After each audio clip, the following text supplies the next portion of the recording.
For every country and individual, the question of security, both internal and external, is a prime question. Each citizen expects his or her government to have plans and strategies in place to ensure this. There is a common assumption that security is the same as having more arms, which is patently untrue. There are endless things that contribute to our security and defence that have nothing to do with arms. A central part of strategies towards security are based in the will of people to survive and resist. Witness Ireland's resilience over hundreds of years. It is important to initiate a serious public and government discussion about these. Any security policy that fails to take them into account must be regarded as inadequate. Studies have been made over the years of non-military or post-military defence systems.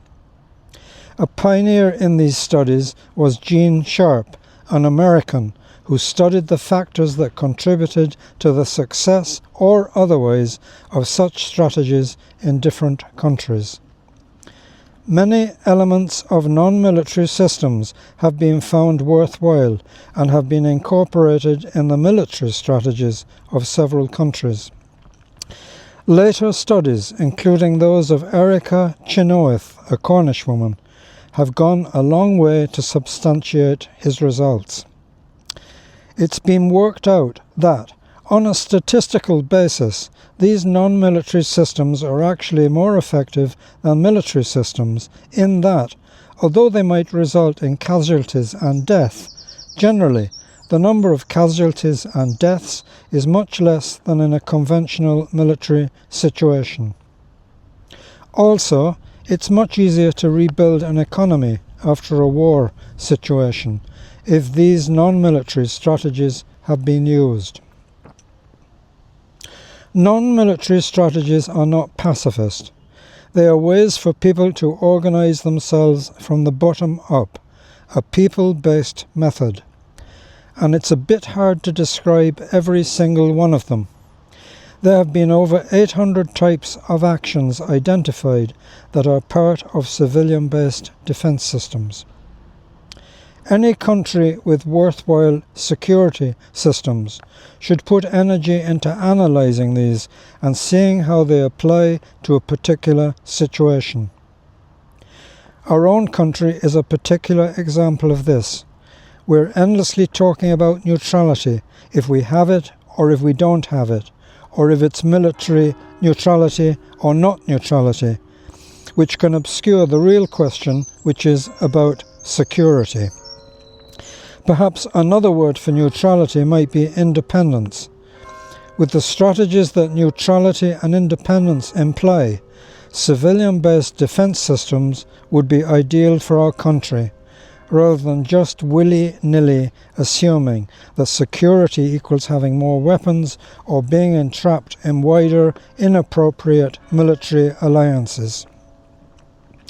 Every country has to design its own responses in terms of non-military defence. A classic example was in Czechoslovakia, when the people resisted the Russian incursion for several months.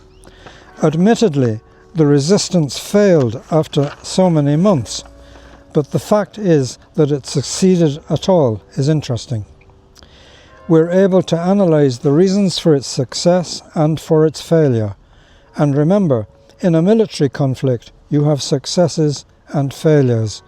It is suggested that Gene Sharp's work was a major encouragement to the Arab Spring. Far be it from me to present myself as an authority on non-military or any other defence systems. But I do see it, as I have said, as important for us all to initiate an intelligent, non-partisan discussion on the issue. We are all capable of making a contribution to this. We don't have to accept any policy passively as a sine qua non. There is probably agreement that we should upgrade the naval aspect of our country's security and to make plans about cyber security. Non-military, civilian-based defence systems require preparation and training. Vigilance is indeed the price of freedom, and we have as a country numerous tools and inherited skills to put to work in the development of non-military security systems.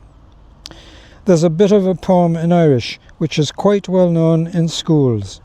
It was written by Martin O'Gerain, and the first two lines of it are Cuigil Anna Dashlinga, Scarlehi Isaiah Dit, which is, cherish the embers of your vision, to part with it is death.